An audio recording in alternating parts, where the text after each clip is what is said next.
Bienvenidos, estamos muy contentos de que estés visualizando en la red.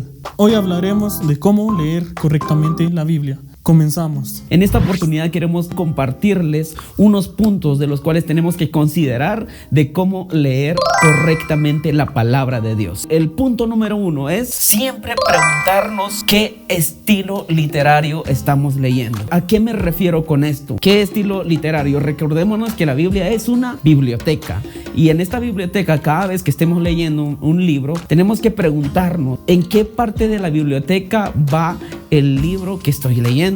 ¿Será que va en la parte de narración histórica? Entonces estoy leyendo historia. ¿O va en la parte de poesía? Entonces no es algo literal lo que estoy leyendo, sino que son cuestiones de literatura. Tenemos que preguntarnos en qué parte de la biblioteca va ubicado cada libro que estamos leyendo. Punto número 2, identificar el contexto del texto que estamos leyendo. Estoy seguro que más de alguno actualmente le envían o nos envían un WhatsApp. Nuestra pareja nos envía un WhatsApp. Hace unos años eran bien comunes las cartas. Para leer una carta, para entender el propósito de una carta, teníamos que leer toda la carta. De lo contrario, no se entendía o se malinterpretaba.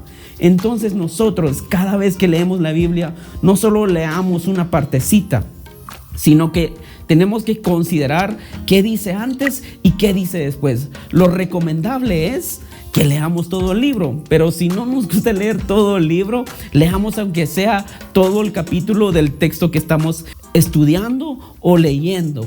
¿Por qué hay que considerar todo lo que hay antes y hay después de cada texto? Porque es fácil de malinterpretar los textos cuando está fuera de contexto.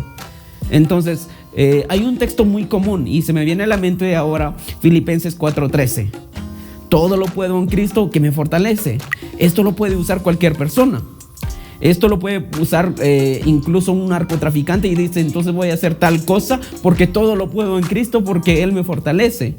Pero muchas veces usamos eso y estamos en un examen que ni hemos estudiado y le decimos a Dios, Señor, yo todo lo puedo en ti porque tú me fortaleces. ¿Será que a eso se refería el apóstol Pablo cuando escribió la carta a Filipenses? Si leemos el antes y el después nos damos cuenta que Pablo nos enseña que podemos estar en pobreza o en riqueza y siempre vamos a tener la paz de Dios que sobrepasa todo entendimiento.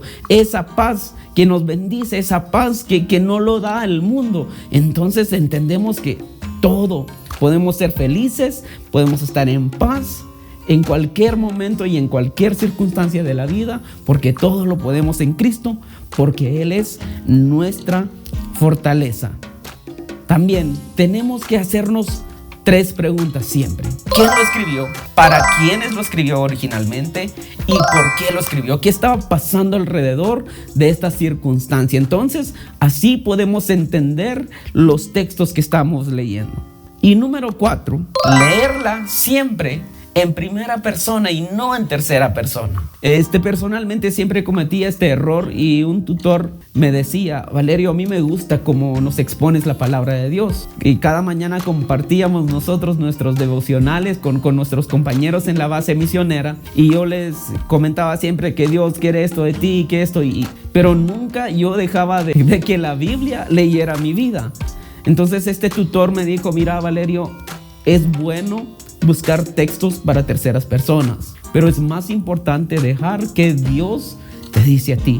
Entonces, más allá de buscar un texto para decirle al amigo, mira, Dios está contigo, mira, Dios está en cada proceso contigo, Dios te va a sanar. En vez de buscar textos para nuestros amigos, primero dejemos que Dios nos hable a nosotros, que la Biblia lea nuestra vida, que la Biblia entre a lo más profundo de nuestro corazón, nos confronte, que la Biblia nos enseñe cada día más a cómo obedecer los mandamientos de Dios. Y recordemos siempre que la Biblia no fue escrita para una historia, que la Biblia no fue escrita para ver si el hijo pródigo existió o no. El motivo de la Biblia es Jesucristo. Desde el Génesis hasta el Apocalipsis trata de Jesucristo. En el Antiguo Testamento leemos que es Cristo, que Dios iba a mandar a un Salvador.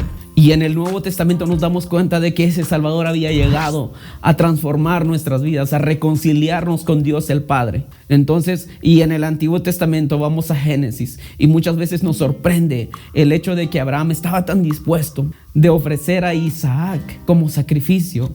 Y eso nos sorprende muchas veces porque nuestro contexto eso no pasa, pero en el contexto de Abraham esto era tan natural. Recordemos que Abraham era de Ur de los Caldeos y para ellos era normal hacer sacrificios humanos. Era una forma de ellos de comunicarse con las deidades. Y cuando Dios le pide a Abraham al hijo único que tenía, Abraham estuvo dispuesto a entregar al hijo porque eso pasaba a su alrededor. Lo sorprendente acá es de que Dios no aceptó los sacrificios imperfectos, porque nuestros sacrificios, nuestros esfuerzos humanos, por muy inocentes que parezcan, no son lo que Dios pide. Son sacrificios imperfectos. Pero Dios mandó al Cordero, representando a Jesús sin culpa, sin manchas. Abraham no tuvo que ofrecer a su hijo, sino que Dios proveyó al Cordero. Dios proveyó la ofrenda.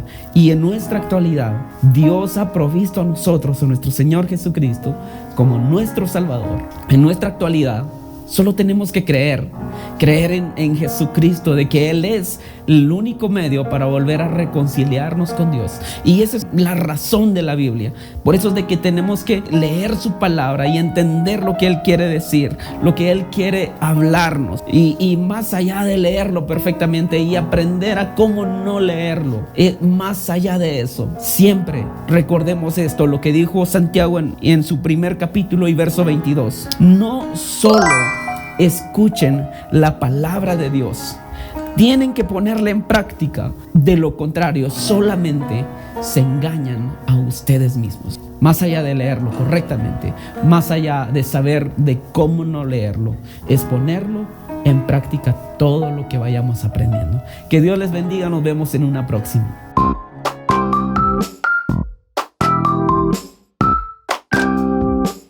Jóvenes, gracias por habernos acompañado en este segundo episodio. Estamos felices y convencidos que Dios ha hablado a tu vida por medio de su palabra. Los esperamos la próxima semana para seguir aprendiendo más de la palabra de Dios. No olviden comentar y compartir.